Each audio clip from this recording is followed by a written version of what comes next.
മാത്രമേ ഈ മടിയിൽ തലചായ്ക്കാൻ കാത്തിരുന്നതാണു ഞാൻ.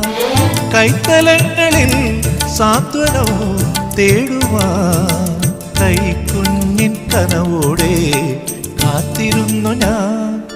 പാലാഴി തീരം കണ്ടു ഞാൻ, സ്നേഹത്തിൻ ആഴം കണ്ടു ഞാൻ.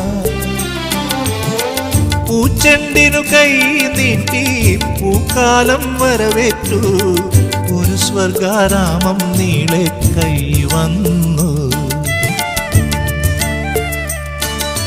പാലാഴി തീരം കണ്ടു ഞാൻ, സ്നേഹത്തിൻ ആഴം കണ്ടു ഞാൻ.